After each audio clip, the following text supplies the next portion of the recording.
তুমি কি মানসিকভাবে এতই অসুস্থ নাকি হার্টফুল কিছু উক্তি বলে ফেলে। মানসিক স্বাস্থ্য সেবা নিয়ে আমাদের দেশে অনেকদিন ধরেই বিভিন্ন ভ্রান্ত ধারণা বা কিছু মিথ এখনো প্রচলিত আছে। সে বদ্ধ উন্মাদ হয়ে গেছে। এটা অনেক ব্যয়বহুল। আমরা আসলে সঠিক জায়গায় আ পৌঁছতে পারি না। সে কোন দিকে গেলে এই সমস্যা থেকে বের হয়ে আসতে পারবে। তারা সাহায্যের জন্য হাত আগিয়ে দিচ্ছে না। যদি আমার কাউন্সিলর আমাকে লজ্জা দেয়, যদি আমার কাউন্সিলর আমার সমস্যার জন্য আমাকে দোষারোপ করে, তাকে সারা জীবন কিন্তু সেশন নিতে হবে না। তাদের এই ধারণাটা একদমই চমৎকারভাবে চেঞ্জ হয়ে যায়। আসসালামু আলাইকুম। আপনাদের সকলকে স্বাগতম জানাচ্ছি মাইন্ডশেপের আয়োজিত পডকাস্টের দ্বিতীয় এপিসোডে। আমি নাদিয়া রহমান স্নেহা এবং আমাদের সাথে আজকে আছেন মাইন্ডশেপারের সাইকোসোশাল কাউন্সিলর রাবেয়া শিকদার সাথী।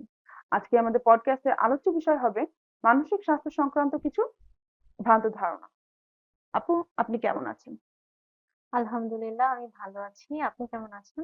আলহামদুলিল্লাহ, আমি ভালো আছি আপু। যেটা আমি মাত্র আর কি বললাম যে আজকে আমাদের পডকাস্টের আলোচ্য বিষয় হচ্ছে মানসিক স্বাস্থ্য নিয়ে কিছু ভ্রান্ত ধারণা। হ্যাঁ, তো এই এই বিষয়ে আমার প্রথম প্রশ্নটা হবে যে যখন আর কি কেউ একজন মানসিক স্বাস্থ্যের দিকে তার মনোযোগ দেন এবং তারা আর কি খেয়াল রাখেন, মানসিক স্বাস্থ্যের জন্য তারা চিকিৎসা নেন। হ্যাঁ, অনেকদিন পর্যন্ত যদি কেউ এই চিকিৎসাটা নিয়ে থাকেন, আমাদের আশেপাশের মানুষজন খুব সহজেই তাকে বিভিন্ন ধরনের নাম লেবেল করে দেন এবং তারা বলেন তুমি কি মানসিকভাবে এতই অসুস্থ নাকি, বা এরকম কিছু কথা যা আমাদের তাদেরকে কষ্ট দিয়ে ফেলতে পারে। এই যে তারা এরকম হার্টফুল কিছু উক্তি বলে ফেলে, এটা নিয়ে আপনার কি বক্তব্য? আচ্ছা। মানসিক স্বাস্থ্য সেবা নিয়ে আমাদের দেশে অনেকদিন ধরেই বিভিন্ন ভ্রান্ত ধারণা বা কিছু মিথ এখনো প্রচলিত আছে। তো জি। আপনি যেটা বললেন যে মানসিক চিকিৎসকের কাছে আসলেই মানুষ মনে করে যে সেই মানুষটা হয়তোবা মানসিকভাবে খুব বেশি সমস্যাগ্রস্ত বা সে বদ্ধ উন্মাদ হয়ে গেছে। বিষয়টা কিন্তু এমন না। মানসিক স্বাস্থ্য সেবা গ্রহণের মাধ্যমে আমাদের জীবন আরো বেশি সহজ এবং সুন্দর হয়ে ওঠে। এবং মানসিক চিকিৎসকের কাছে যাওয়ার ফলে একজন ব্যক্তি তার জীবনকে আহ জীবনে সে আরো দক্ষতা শিখতে পারে নতুন করে। তারপর তার জীবনটা আরো সুন্দর হতে পারে, সে গুছিয়ে নিতে পারে, সে তার লাইফটা আরো সহজ হয়। তো মানসিক চিকিৎসকের কাছে যে শুধু যারা মানসিকভাবে সমস্যাগ্রস্ত তারাই যায় তা নয়। এমন অনেক মানুষ আছে যারা খুব সুস্থ স্বাভাবিক জীবনযাপন করছে। তারাও তাদের লাইফে নতুন নতুন দক্ষতা অর্জনের জন্য, তাদের লাইফটাকে আরো সুন্দরভাবে গুছিয়ে নেয়ার জন্য মানসিক সেবা নিচ্ছে, কাউন্সেলিং করাচ্ছে। অবশ্যই আপু, আমি আসলে এগ্রি করি কথাটার সাথে। কেননা এই যে মানসিক স্বাস্থ্য চিকিৎসা, এটার জন্য এটার সাথে আমি মানে অনেকটাই কাছাকাছি কাজ করে এসেছি এবং আমি দেখেছি এই যে এই চিকিৎসাটা এটা মানুষকে আসলেও অনেক, মানে আমরা চিন্তা করতে পারবো না এটা কিভাবে সাহায্য করে। হ্যাঁ, তো যেহেতু আমরা এই যে মানসিক স্বাস্থ্যের চিকিৎসা নিয়ে কথা বলছি, তো এটার ব্যাপারে আরেকটা মিথ আছে যে মানুষ মনে করে এটা অনেক ব্যয়বহুল আচ্ছা। এবং এর পাশাপাশি মনে করে এই চিকিৎসার পিছিয়ে টাকা ইনভেস্ট করাটা, আমি এটাকে ইনভেস্ট বলবো, ইনভেস্ট করাটাকে অনেকে এটা মনে করে এটা একটা টাকার অপচয়। আচ্ছা, এইটার ব্যাপারে আপনার কি মতামত? আচ্ছা। আমাদের দেশে যে আর্থসামাজিক প্রেক্ষাপটটা আছে সেখানে কিন্তু আমরা খুব সুলভ মূল্যেই মানসিক স্বাস্থ্য সেবাটা প্রদান করে থাকি। জি। যেমন আমাদের দেশে অনেক সরকারি হাসপাতাল আছে যেখানে খুব নামমাত্র একটা অ্যামাউন্ট খরচ করেই কিন্তু মানসিক স্বাস্থ্য সেবা পাওয়া যায়। অবশ্যই। তাছাড়া যেই সকল প্রতিষ্ঠানগুলো আছে যেমন বেসরকারি প্রতিষ্ঠান অথবা কোনো একজন চিকিৎসক নিজ উদ্যোগে যে প্রতিষ্ঠানগুলো দিয়েছে বা নিজ উদ্যোগে যে সেবাগুলো দিচ্ছে সেখানে কিন্তু অনেকেই ফ্রি কাউন্সেলিং করিয়ে থাকে। তাছাড়া একজন চিকিৎসকের তার হচ্ছে তার যে প্রফেশনাল যে ডিগ্রি বা তার যে আহ, ক্যালিবার। তার যে মানে রিকোয়ারমেন্ট থাকে সেই অনুযায়ী একজন চিকিৎসক তার সর্বোচ্চ অ্যামাউন্টটা নিয়ে থাকে, অবশ্যই। যেটা আমি মনে করি যে ওই চিকিৎসকের প্রাপ্য, অবশ্যই। মানে সে পেতেই পারে। আর আমাদের দেশে কিন্তু 500 থেকে 1500 টাকার ভিতরে অনেক মানসিক স্বাস্থ্য সেবা কেন্দ্র আছে যেখানে হচ্ছে কাউন্সেলিং করিয়ে থাকে। তো আমি মনে করি এই এই জায়গাটা, এই অ্যামাউন্টটা কিন্তু খুবই মানে মানুষের জন্য, মানুষের খরচ করার সান্নিধ্যে। সো এই চিকিৎসাটা যে খুব বেশি ব্যয়বহুল তা না। আমরা আসলে সঠিক জায়গায় পৌঁছতে পারি না এবং কোথায় গিয়ে আমরা স্বল্প মূল্যে বা সুলভ মূল্যে চিকিৎসাটা গ্রহণ করতে পারবো সেই জায়গাটা সম্পর্কে যদি আমরা প্রপার নলেজটা নিতে পারি তাহলে আমাদের জন্য এটা আরো বেশি সহজলভ্য হয়ে যাবে। Thank you for your answer আপু। আসলে আই হোপ যে আমাদের যে পডকাস্টটা হচ্ছে আমি আমার দর্শকদের জন্য বলতে চাই যে আপনারা যদি যখন মানে যদি আপনারা মানসিকভাবে একটু ক্ষতিগ্রস্ত হয়ে থাকেন এবং এটা আপনার দৈনন্দিন জীবনকে হ্যাম্পার করে থাকে, আমি আপনাদের কাছে রিকোয়েস্ট করবো যে আপনারা এটার দিকে একটু মনোযোগ দিবেন এবং যেখানে আপনাদের মনে হবে যে আপনাদের সাহায্যের প্রয়োজন, আপনারা হাত আগিয়ে দিবেন এবং আপনাদের সাহায্য করার জন্য অবশ্যই আমরা আছি এবং আমাদের মতো আরো অনেকে আছে। আমার পরবর্তীটা কোয়েশ্চেনটা আপু এই চিকিৎসা নিয়েই হবে আর কি, যে অনেক আরেকটা মিথ যেটা আছে যে কাউন্সিলররা শুধু কি করে, তোমার কথা শুনে। কাউন্সিলরদের কাছে তুমি গিয়ে কি করছো, তোমার মনের সমস্যাটা তুমি ব্যক্ত করছো, তারা জানতে পারছে তোমার কি সমস্যা হচ্ছে, কিন্তু how are they going to help you, আচ্ছা। How is being a psych মানে counsellor, how is hmm, that considered a professional, এটার ব্যাপারে আপনি কি হুম। বলতে চান? হ্যাঁ, আমরা আসলে এই প্রচলিত ভ্রান্ত ধারণাটার সম্মুখীন হয়ে থাকি বেশিরভাগ সময়। অনেক সময় দেখা যায় যে যাদের আসলে এই জায়গাটায় একটা নলেজের একটা গ্যাপ থাকে, তারা হয়তো বা আপাত দৃষ্টিতে মনে করে যে একজন সাইকোলজিস্ট বা একজন কাউন্সিলর শুধু তার কথা শুনবে জি, বা সে তার গল্পটা বলে যাবে এবং সে অনুযায়ী হচ্ছে সে তার কথাটা শুনবে। তার কাজটাই হচ্ছে এতটুকু। বাট বিষয়টা কিন্তু এমন না। একটা কাউন্সেলিং সেশনে একজন কাউন্সিলর ওই ক্লায়েন্টের কথাটাকে মনোযোগ সহকারে শুনে অবশ্যই। অবশ্যই এবং খুব মর্যাদাপূর্ণভাবে শোনে। এবং তার যে একটা প্রফেশনাল কারিকুলাম আছে সেই জায়গাটা থেকেই কিন্তু সে শুনছে। এবং এই মর্যাদাপূর্ণ সম্পর্কের মধ্যে একজন ব্যক্তি যখন তার যে মনের কথাগুলো শেয়ার করে বা তার প্রবলেম গুলো শেয়ার করে, তার দুঃখগুলো শেয়ার করে, সে কিন্তু একটা স্পেস পায় যে অবশ্যই। সে আরো ব্রডলি শেয়ার করতে পারে। তো একটা মর্যাদাপূর্ণ দৃষ্টিভঙ্গি থেকেই একজন ক্লায়েন্ট কাউন্সিলরের রিলেশনশিপটা বিল্ড আপ হয়। এবং ওই জায়গা থেকে একজন কাউন্সিলর কিন্তু তার যে প্রবলেমস গুলো হয় বা যে তার প্রেজেন্টিং সিম্পটম থাকে বা তার যে হিস্ট্রিটা আছে সেই সব কিছু ইলাবোরেটলি নিয়ে তার একটা ট্রিটমেন্ট প্ল্যান করে এবং সেই অনুযায়ী ইন্টারভেনশন দেয়, হুম, সাইকোলজিক্যাল অ্যাসেসমেন্ট করে। তো জি, এখানে অনেক স্টেপ আছে। তো শুধুমাত্রই যে এটা একটা লিসেনিং প্রসেস বা আমরা শুধু শুনছি বা তাকে হেল্প করছি না, না, তার ডেভেলপমেন্টের দিকে কিন্তু আমরা এগিয়ে নিয়ে যেতে তাকে সাহায্য করি বা সে কোন দিকে গেলে এই সমস্যা থেকে বের হয়ে আসতে পারবে বা তার লাইফের লক্ষ্যটাকে অর্জন করতে কিন্তু সহযোগিতা করা হয়। এবং অনেক ক্ষেত্রেই অনেকে এই জায়গাটায় পৌঁছতে পারে এবং আমাদের 90% ক্লায়েন্টই কিন্তু স্যাটিসফাইড থাকে। আর আপাত দৃষ্টিতে যে ভ্রান্ত ধারণাটা থাকে সেটা কিন্তু আসলে যাদের মধ্যে নলেজের ঘাটতিটা থাকে তারাই এই ধারণাটা বিশ্বাস করে। বাট যারা উপকার পাচ্ছে এবং যারা এই থেরাপি সেশনে কাজ করছে তারা কিন্তু আলটিমেটলি গেইনার আমি বলবো এক্ষেত্রে। জি।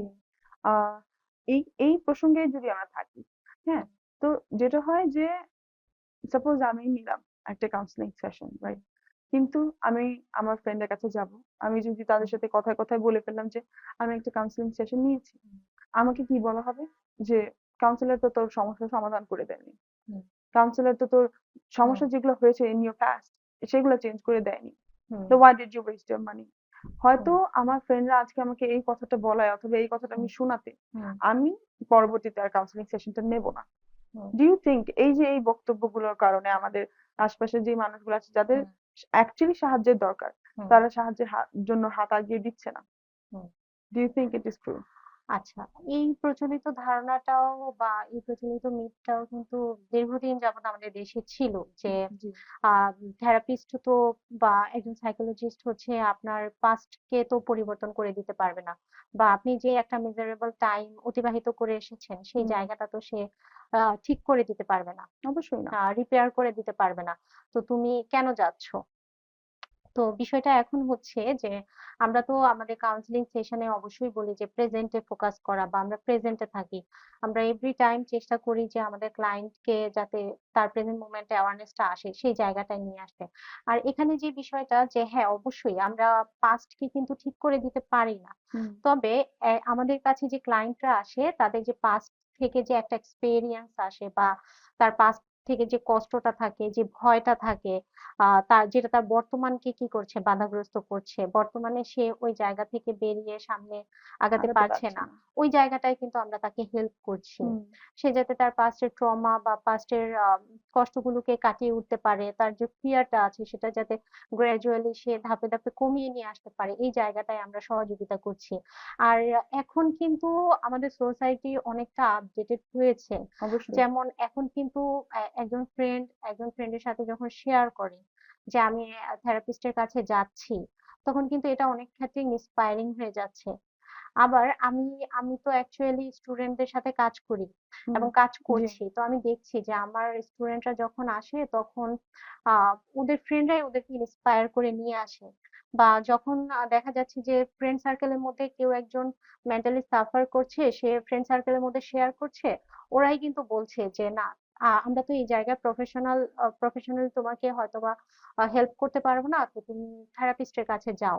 তো এই জিনিসটা আসলে আমাদের জন্য একটা অনেক বড় অর্জন জি যে আমাদের সোসাইটি এই দিকে যাচ্ছে। তো আশা করি সামনের দিকে আরো সুন্দর হবে বিষয়গুলো, আরো মানুষ আরো বেশি অ্যাওয়ার হবে এই জায়গাটায়। আর কিছু কিছু জায়গায় তো গ্যাপ থেকে যায়, তাই না? এটাও আমাদের অ্যাকসেপ্ট করতে হবে। তো আমরা পাস্টকে রিপেয়ার না করতে পারলেও পাস্টের দুঃখ, পাস্টের ভয়, পাস্টের সমস্যাগুলোকে কাটিয়ে যাতে বর্তমান এবং তার ভবিষ্যৎটা ভালোর দিকে যায় এবং সে আরো লাইফকে গুছিয়ে নিয়ে তার গোলটাকে সে অ্যাচিভ করতে পারে, সেই জায়গাটায় আমরা সহায়তা করছি।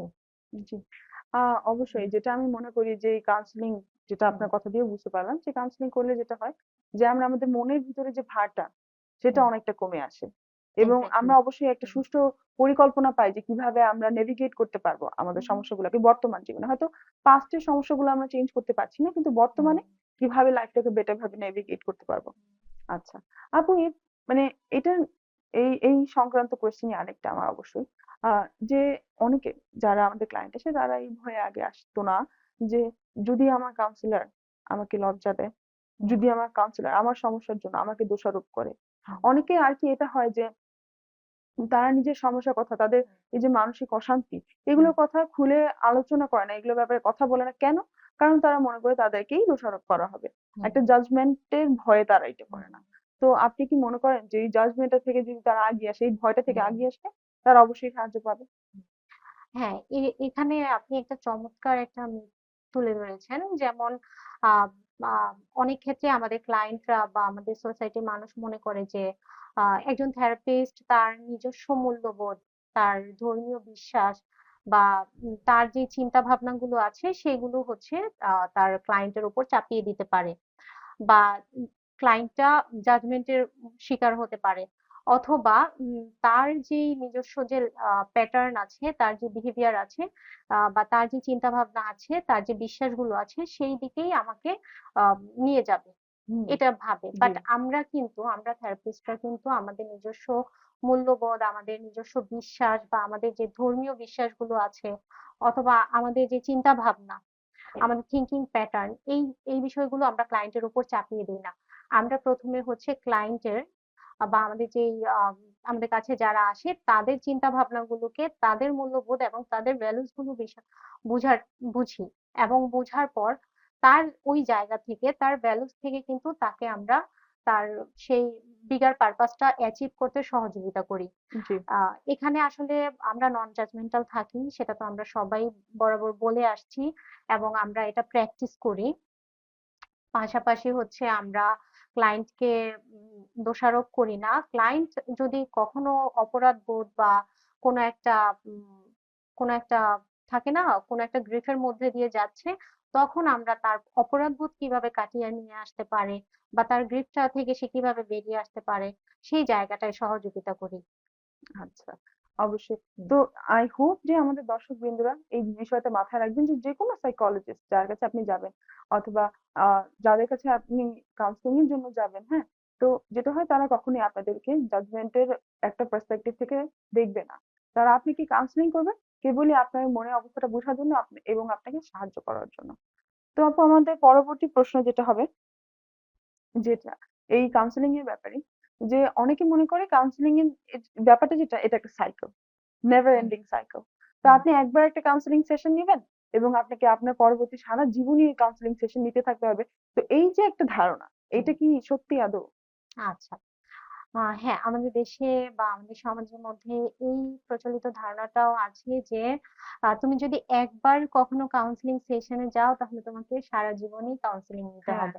এটাও আসলে একটা ভ্রান্ত ধারণা। কারণ আমরা যখন কাউন্সিলিং সেশন নেই এবং ক্লায়েন্টের সমস্যাগুলো আইডেন্টিফাই করি এবং তার প্রবলেম অনুযায়ী তাকে কতগুলো সেশন তার প্রয়োজন সেটা কিন্তু আমরা একটা আনুমানিক একটা ধারণা তাদেরকে বলে দিতে পারি। এর সাথে ১টা-২টো সেশন বেশি হতে পারে অথবা কম হতে পারে।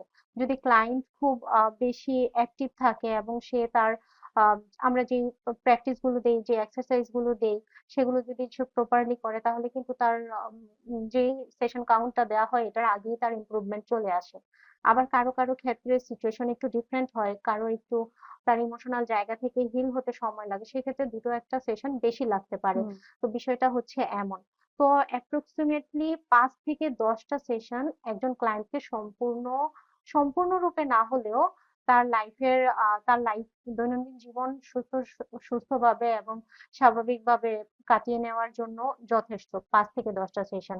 তবে একজন ক্লায়েন্ট যদি তার লাইফটাকে খুব সুদক্ষভাবে এবং খুব প্রপারলি ইউটিলাইজ করতে পারে, মানে আমাদের সেশন থেকে সে যেটা লার্ন করলো এবং সেটা নিয়ে যদি সে প্রপারলি ইউটিলাইজ করতে পারে তাহলে ৫ থেকে ৬টা সেশনেই কিন্তু তার ইমপ্রুভমেন্ট চলে আসে। আচ্ছা তো এটা হচ্ছে বিষয়। আর তাকে সারা জীবন কিন্তু সেশন নিতে হবে না। আচ্ছা আপু, আরেকটা হুম, যেটা হচ্ছে যে এই যে সেশন নেওয়ার যে ব্যাপারটা, অনেকে এটা মনে করে যে আমার মানসিক অবস্থা তো হুম, অবশ্যই আরেকটা মানুষ ফিল করতে পারবে না। এটা হুম, আমাদের সাইকোলজিক্যাল একটা ব্যাপার। আমার হুম, মন খারাপ, আমার দিন খারাপ যাচ্ছে, আমার কান্না পাচ্ছে, আমার কিছু করতে ইচ্ছে করছে না। হুম, তো এটা যেটা হবে, এই ব্যাপারটা কিন্তু একটা সাইকোলজিস্টের ক্ষেত্রে আমাদের মাথায় আসে যে হুম, সে তো আমার কথা শুনছে শুধু, সে হুম, কিন্তু আমাকে কোনো ফিজিক্যালি হেল্প করতে পারছে না। হুম, আমার কথা শুনছে, আমাকে হয়তো কিছু নোট ডাউন করছে, আমাকে কিছু প্র্যাকটিস দিচ্ছে। হুম, তো how is that going to guarantee যে আমার মানসিক অবস্থাটা ইমপ্রুভ করবে? এই আচ্ছা, একটা ধারণা কিন্তু হুম, অনেকের ভিতরেই আছে। হুম, হুম। হ্যাঁ, এটাও একটা প্রচলিত একটা মিথ যে আমি থেরাপিস্টের কাছে গিয়ে বা আমি সেশন নিয়ে আমার ইমপ্রুভমেন্টটাকে আমি করতে পারবো কিনা বা আমার ইমপ্রুভমেন্ট হচ্ছে কিনা, জি। তাই না? তো এই ভ্রান্ত ধারণাটাও আসলে আমি যদি বলি এটা আসলে ভ্রান্ত ধারণাই। কারণ ইমপ্রুভমেন্ট অবশ্যই হয়।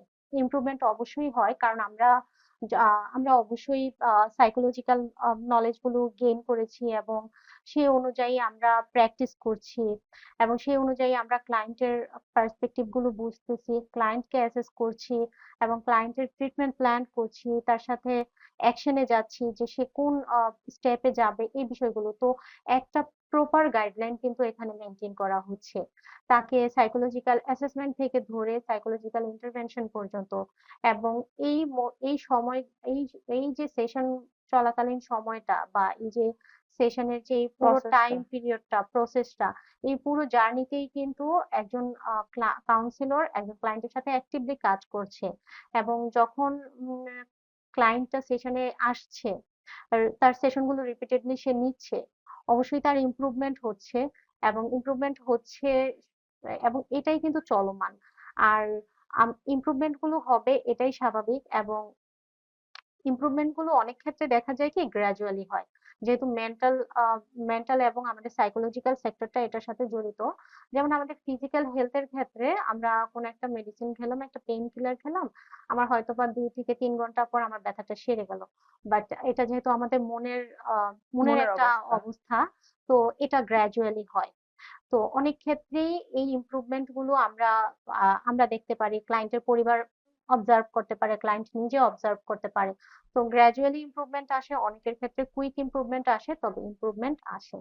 আচ্ছা। হুম, আহ এই যে মানসিক অবস্থার পরিবর্তন অথবা মানসিক অবস্থা হুম, ইমপ্রুভ করার যে একটা ব্যাপার, এটা ইউজুয়ালি আমরা মনে করি কি, একটা যারা মনে করেন আপনার টিনেজার, হুম, হুম, টিনেজার এরা উঠতি বয়সে বাচ্চা কাচ্চা, রক্ত গরম, হুম, হ্যাঁ, এরকম একটা ব্যাপার থাকে আমাদের মাথায়। তো আমরা যেটা মনে করি এই বাচ্চাদের, এই কিশোরদের হুম, যেই মানে মানসিক অবস্থা যেটা, এটার ব্যাপারে আমরা অতটা মনোযোগী না। হুম, আমরা মনে করি যে তাদের যেটাই হচ্ছে এটা সম্পূর্ণটাই তারা মানে রাগের হুম, বশে, এখন তার বড় হচ্ছে, জীবনটাকে অন্যভাবে দেখছে, একটু ফ্রিডম বেশি পাচ্ছে, হুম, হ্যাঁ, সেই জন্য হয়। কিন্তু অনেক সময় যে মানে যেটা আমরা দেখতে পারি যে টিনেজাররা কিন্তু অবশ্যই অনেকটাই মানসিক ভাবে অনেক প্রেসারে থাকে। হুম তাদের পড়াশোনা বলেন, হুম ফ্যামিলি লাইফ বলেন, অনেক সময় হুম আর এই ব্যাপারটা যদিও অতটা টকড হুম অ্যাবাউট না, হুম কিন্তু তাও তাদের একটা লাভ ইন্টারেস্ট থাকতেই পারে। হুম তো যখন ওই জিনিসগুলার প্রেসার থাকে, নিজের হুম। পড়াশোনা, ফ্যামিলি প্রেসার সবকিছু মিলিয়ে মানে তাদের মানসিক অবস্থাটার ব্যাপারে চিন্তা করাটা কতটা ইম্পর্টেন্ট বলে আপনি মনে করেন? আচ্ছা, খুব চমৎকার একটা আপনি বিষয় তুলে ধরেছেন যে টিনেজার বা আম, কিশোর পরবর্তী যে সময়টা। তো আমি যদি বলি যে আমাদের হচ্ছে চাইল্ডহুড থেকে কিশোর পিরিয়ড, ঠিক আছে, বা টিনেজার পিরিয়ড। চাইল্ডহুড থেকে টিনেজার পিরিয়ডটা হচ্ছে আমাদের লাইফের সবচেয়ে গুরুত্বপূর্ণ সময়, এবং এই সময়টা হচ্ছে আমাদের আসলে নিজেকে গড়ে নেওয়ার একটা পারফেক্ট সময়। কারণ এই সময়টাতে আমরা নিজেদেরকে যে শেপটা দিব, সেই শেপটা কিন্তু আমাকে অনেক দূর পর্যন্ত নিয়ে যাবে। আমার লাইফের পরবর্তী সময়গুলো কিন্তু আমার এই শেপটা আমাকে কাজে লাগাবে, মানে আমাকে ও নিজেকে গ্রো করতে হেল্প করবে। তো এই টিনেজ পিরিয়ডে দেখা যায় অনেক সময়ই অনেকে আহ অনেক নলেজ গ্যাপের কারণে অনেক সময় অনেকে কিছু কিছু জায়গায় হয়তোবা মেন্টাল স্ট্রেসে পড়ে যায়, অথবা আহ মেন্টালি তারা খাপ খাইয়ে নিতে পারে না সবকিছুর সাথে। কারণ ওই সময়টা তো আসলে তার একটা স্টার্টিং এজ, সে নিজেকে বুঝতেছে, নিজেকে আরো বেশি পৃথিবীর সাথে নিজেকে পরিচিত করাচ্ছে। জি। তো এই সময়টায় আসলে একটা রেবেলিয়াস মাইন্ড তৈরি হওয়া বা রেবেলিয়াস একটা রূপে চলে যাওয়াটাও স্বাভাবিক, অস্বাভাবিক কিছু না। তো এই ক্ষেত্রে আমি মনে করি যে পজিটিভ প্যারেন্টিং, তারপর ফ্যামিলি এনভায়রনমেন্ট, তার সারাউন্ডিংসটা কেমন, এই বিষয়গুলো খুব হেল্প করতে পারে একজন টিনেজারকে তার লাইফে সে সুন্দর চমৎকার শেপটা দিতে। তো যদি অনেক ক্ষেত্রে দেখা যায় যে সবাই সেই সুযোগটা পায় না, সেক্ষেত্রে আমি মনে করি যে আমাদের সোসাইটিতে আরো অ্যাওয়ারনেস আনা দরকার, এবং এই জায়গাটায় বাবা মা কাজ করতে পারে, প্রয়োজনে তাকে থেরাপিস্টের কাছে নিয়ে আসতে পারে। প্যারেন্টস এবং বাচ্চা দুজন মিলেই যদি কাউন্সেলিং করে, সেক্ষেত্রে তাদের জন্য সেটা খুব বেশি হেল্পফুল হবে। তো আপু, thank you so much for the answer. আজকে আমরা বলতে না বলতে আর কি আমরা এই এপিসোডের শেষ পর্যন্ত অলমোস্ট চলেই এসেছি। তো আপনার কাছে আমার যে শেষ প্রশ্নটা হবে, আপনি মাইন্ডশিপের কাজ করছেন আপু, it's almost been 3 years already. তো হুম এতদিনে তো আপনারা অনেক ক্লায়েন্ট ডিল করেছেন, তাই না? তো এই ক্লায়েন্টদেরকে ডিল করার ক্ষেত্রে আপনারা কি কখনো রিয়েলাইজ করেছেন যে তারা একটু রিলাক্টেন্ট, বা তাদের হুম ভিতরে এই যে আমরা যে মিথগুলো নিয়ে কথা বলেছি এগুলো কি উপস্থিত আছে কিনা? আচ্ছা, হ্যাঁ, এই জায়গাটাও খুব গুরুত্বপূর্ণ যে আমি আমার প্রফেশনের জায়গাটাতে আমি কখনো এরকম ক্লায়েন্ট পেয়েছি কিনা যাদের মধ্যে এই ভ্রান্ত ধারণাগুলো আছে। আহ আমার অভিজ্ঞতায় আমি পেয়েছি, তবে আমি যে ধরনের ক্লায়েন্ট পেয়েছি তাদের তুলনায় তাদের সংখ্যাটা খুব কম। যেমন আমার এখানে আমি যেসব ক্লায়েন্টদের ডিল করি তাদের মধ্যে একটা অ্যাওয়ারনেস আছে, তারা মেন্টাল হেলথকে খুব বেশি প্রায়োরিটি দিচ্ছে, এবং তারা তাদের নিজেদের ওই জায়গাটা মানে নিজেদেরকে একটা স্টেবল পর্যায়ে নিয়ে যেতে চায়। এর জন্য কিন্তু তারা মানসিক স্বাস্থ্য চিকিৎসকের কাছে শরণাপন্ন হচ্ছে, আসতেছে। তো এই জায়গাটা খুবই আমার কাছে ভালো লাগে, এবং আমি আসলে আমার প্রফেশনের জায়গায় ওনাদের এই বিষয়গুলো দেখে ইন্সপায়ার হই যে আমি এই সেবাটাতে আমার নিজেকে আরো বেশি ডেডিকেটলি প্রেজেন্ট করার জন্য। তো এই বিষয়টা খুবই ভালো লাগে, এবং কিছু কিছু জায়গায় আমরা ক্লায়েন্ট পেয়ে থাকি যাদের মধ্যে এই নিডস গুলো থাকে। তবে যখন তারা সেশনটা কমপ্লিট করে এবং আমাদের সঙ্গে কথা বলে, আমাদের থেকে ট্রিটমেন্টটা তারা নেয়, তখন কিন্তু তাদের এই ধারণাটা একদমই খুব চমৎকারভাবে চেঞ্জ হয়ে যায়, এবং তারা খুবই পজিটিভ থাকে, এবং তাদের একটা চমৎকার ফিডব্যাক আমরা পাই, জি। যেটাও আমার জন্য খুব ইন্সপায়ারিং। তো এগুলো আসলে আমার এক্সপেরিয়েন্স এর খুব সুন্দর মোমেন্ট আমি শেয়ার করছি এখন। হ্যাঁ, তবে মিথস গুলো কিন্তু থাকে, প্রেজেন্ট থাকে কারো অবশ্যই, না কারোর অবশ্যই। মধ্যে।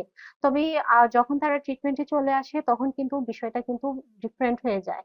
তখন তারা যখন লাইফের দক্ষতাগুলো অর্জন করে, নিজেকে একটা স্টেবল পর্যায়ে নিয়ে যেতে পারে, নিজের প্রবলেম গুলোকে কিভাবে সে সলভ করতে পারবে, কিভাবে ম্যানেজ করতে পারবে, এই টেকনিকস গুলো যখন জানে, সাইকোলজিটাকে যখন বুঝে, সেলফকে যখন আন্ডারস্ট্যান্ড করে, তার তার মধ্যে সেলফ লাভটা গ্রো হয়, সেলফ কেয়ারটা বেড়ে যায়, সে নিজেকে বুঝতে পারে, পাশাপাশি আদার্স কে বুঝতে পারছে। এই সবকিছু মিলিয়ে না তারা এই জিনিসটাকেও তারা খুব এনজয় করে, এবং এটাকে লাইফের একটা খুব গুরুত্বপূর্ণ একটা বিষয় হিসেবে, খুব গুরুত্বপূর্ণ একটা অ্যাচিভমেন্ট হিসেবে নেয়। এই জিনিসগুলো আমরা আসলে তাদের বডি ল্যাঙ্গুয়েজে, তাদের ওয়ার্ডস এ আমরা এগুলো পাই, আসলে ফিডব্যাক গুলো পাই, বা তারা যে এক্সপ্রেস করে সেখান থেকে আমাদের আর কি এই অভিজ্ঞতাগুলো। আর তার পাশাপাশি তাদের এই বিষয়গুলো আমার জন্য খুব ইন্সপায়ারিং। আমি আরো বেশি মোটিভেটেড হই আমার এই প্রফেশনের জন্য। তো চমৎকার একটা মোমেন্ট হয় আর কি তখন। তো এটাই আর কি। জি আপু, আমি আচ্ছা। আশা করি আপনার ক্লায়েন্টদেরকে আপনি এভাবে সুস্থ হতে দেখে এবং আপনি এভাবেই যেন ইন্সপায়ার হতে থাকেন, সো দ্যাট আমরা পরবর্তীতেও আরো ক্লায়েন্টদেরকে হেল্প করতে পারি। প্রিয় দর্শক, এবার বিদায়ের পালা। আমি আপনাদের সকলকে ধন্যবাদ জানাতে চাই আমাদের সাথে এই পর্যায় পর্যন্ত থাকার জন্য। আপনাদেরকে আগামী এপিসোডের জন্য নিমন্ত্রণ জানিয়ে আজকে এখানে বিদায় নিতেছি। আপনারা ভালো থাকবেন।